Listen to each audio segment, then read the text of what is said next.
ما کان للمشرکین ان یعمروا مساجد اللہ، ان مشرکوں کا تو یہ حق نہیں ہے کہ وہ آباد کریں اللہ کے گھروں کو. یہ مسجد ہے، اللہ کا گھر ہے، یہ بیت اللہ ہے، یہ مشرکین اس کے متولی بنے بیٹھے ہیں، ان کا کوئی حق نہیں ہے.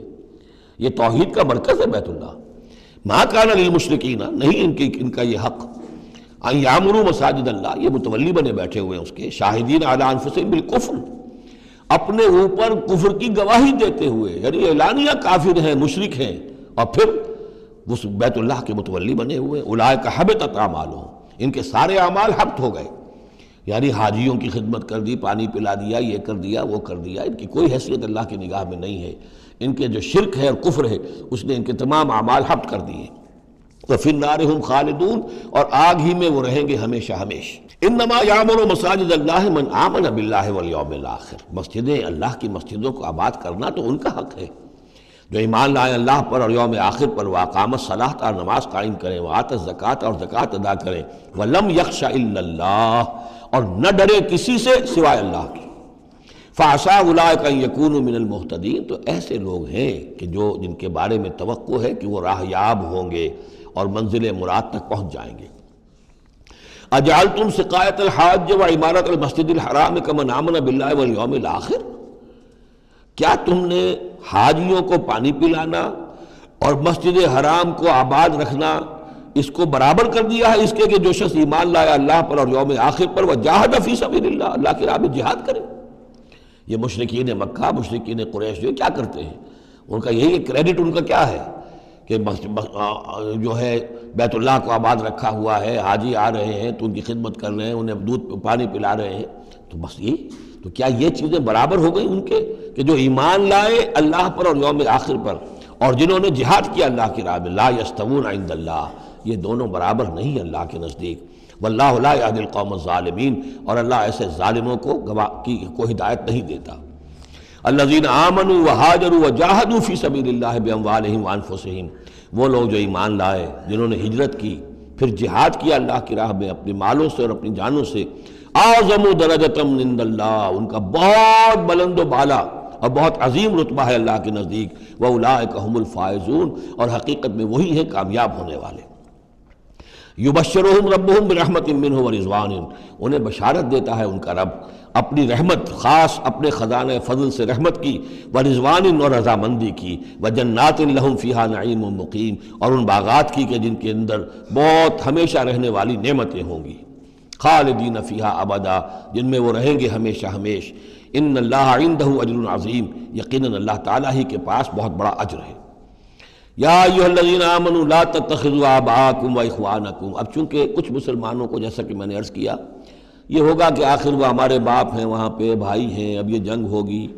چلیے ابھی تک امید تھی کہ وہ لوگ شاید ایمان لے آئیں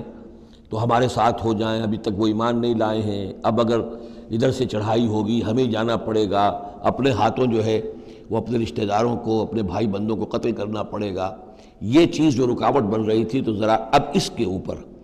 ایک ضرب لگ رہی ہے ان دو آیتوں میں، اور قرآن مجید کی اہم ترین آیتوں میں سے اگلی آیت ہے جو آئے گی اس کے بعد، آیت نمبر 24. یا ایھا الذین آمنوا لا تتخذوا آباءکم واخوانکم اولیاء، اے اہل ایمان اپنے باپوں اور بھائیوں کو اپنے ولی اور دوست اور حمایتی مت سمجھو، مت بناؤ. ان استحبوا الکفر علی الایمان، اگر انہوں نے ایمان کے مقابلے میں کفر کو پسند کیا ہے. اگر اب بھی تمہارے دل میں ان کے لیے محبت ہے اور تمہارے دل میں وہ تعلق جو ہے موجود ہے، تو اس کا مطلب یہ ہے کہ پھر ایمان کے ساتھ رشتہ تمہارا مضبوط نہیں ہے، اللہ کے لیے غیرت نہیں ہے، دین کے لیے، توحید کے لیے غیرت نہیں ہے. یا ایھا الذین آمنوا لا تتخذوا آباءکم واخوانکم اولیاء ان استحبوا الکفر علی الایمان ومن یتولہم منکم، تو جو کوئی بھی ان کے ساتھ وہ ولایت کا تعلق رکھے گا، دوستی اور جو پشت پناہی کا، فَأُولَٰئِكَ هُمُ الظَّالِمُونَ، تو خود وہ بھی پھر ظالموں میں شریک ہو جائیں گے. اب وہ آیت آ رہی ہے، خاصی طویل آیت ہے اور یہ بہت ہی اہم آیت ہے.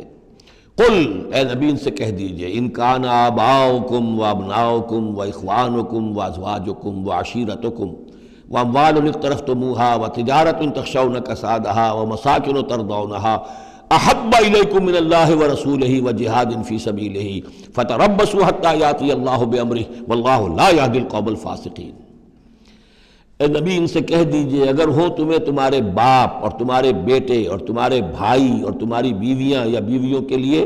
شوہر اور تمہاری برادری رشتہ دار اور وہ مال جو تم نے بہت محنت سے کمائے ہیں جمع کیے ہیں، وہ تجارت جس کے مندے کا تمہیں خطرہ رہتا ہے، ڈرتے رہتے ہو، اور وہ حویلیاں اور وہ محل جو تم نے بنائے ہیں تمہیں بہت پسند ہیں، مساکن ترضونہا، اگر یہ 8 چیزیں محبوب تر ہیں، احب الیکم، ان 8 کی محبت زیادہ ہے تمہارے دلوں میں، من اللہ و رسولہ و جہاد فی سبیلہ، اللہ کی محبت، رسول کی محبت، اللہ کی راہ میں جہاد کی محبت، اگر یہ 3 محبتیں کم ہیں وہ زیادہ ہیں، فتربصوا، تو جاؤ انتظار کرو، دفع ہو جاؤ، فتربصوا، جاؤ انتظار کرو، حتی یاتی اللہ بامرہ، یہاں تک کہ اللہ اپنا فیصلہ سنا دے، واللہ لا یہدی القوم الفاسقین، اللہ ایسے فاسقوں کو راہیاب نہیں کرتا۔ بہت سخت آیت ہے، بہت اہم آیت ہے، بڑی کیٹیگوریکل ہے۔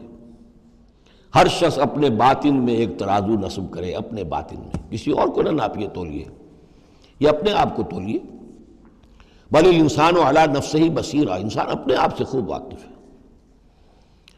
ایک میں ڈالیے پلڑے کے اندر یہ 8 محبتیں، باپوں کی محبت، بیٹوں کی، بھائیوں کی، بیویوں کی یا شوہروں کی، اسپاؤسز کی، یا اس کے بعد رشتہ داروں کی، اور 3 شکلیں ہیں مال کی، وہ مال جو جمع کیا ہے، اور وہ تجارت جو بڑی محنت سے جمائی ہے، اس کا مندے کا اندیشہ رہتا ہے، اور وہ گھر بنائے ہیں، محل بنائے ہیں، کوٹھیاں بنائی ہیں، ولاز بنائے ہیں، بڑے ان کو سجایا ہے، ڈیکوریٹ کیا ہے۔ اگر ان 8 چیزوں کی محبت تمہارے دل میں زیادہ ہے، اللہ کی محبت، اس کے رسول کی محبت، اللہ کی راہ میں جہاد کی محبت سے، یہاں یہ تیسری چیز ہے کانکریٹ۔ پہلی 2 تو آپ کہہ سکتے ہیں میرے دل میں بڑی محبت ہے، آپ کو کیا پتہ، ٹھیک ہے بھائی، ہو سکتا ہے ٹنوں محبت ہو اللہ کی آپ کے دل میں، اور رسول کا بھی عشق ہو سکتا ہے کہ ٹنوں ہو آپ کے دل میں، لیکن تیسری محبت تو نظر آ جائے گی، اللہ کی راہ میں جہاد کی محبت کتنی ہے۔ اگر یہ 3 محبتیں ہلکی ہیں، وہ پلڑا بھاری ہے، فتربصوا حتی یاتی اللہ بامرہ، تو جاؤ انتظار کرو یہاں تک کہ اللہ اپنا فیصلہ سنا دے، اور اللہ ایسے فاسقوں کو، ایسے ناہنجاروں کو، ایسے سرکشوں کو اللہ تعالی ہدایت نہیں دیتا۔ یہ سیلف اسیسمنٹ سکیم ہے، ہر شخص خود اپنا جائزہ لے، کہاں کھڑا ہے، اس کی allocation of time, allocation of energies, اپنی صلاحیتیں کہاں لگا رہا ہے، کہاں کھپا رہا ہے، کس کام میں لگا رہا ہے۔ اسی کو پھر علامہ اقبال نے ایک شعر میں جمع کر دیا ہے، یہ مال و دولت دنیا، یہ رشتہ و پیوند، بتان وہم و گما، لا الہ الا اللہ۔ مال و دولت دنیا کی 3 شکلیں، دولت جیسے بھی ہو، ایسٹس ہوں، بینک بیلنس ہو، سٹاکس ہوں، جو بھی ہو، یہ مال و دولت دنیا۔ نمبر 2 جائیداد ہے، نمبر 3 بزنس ہے یا کیریئر ہے، پروفیشن ہے،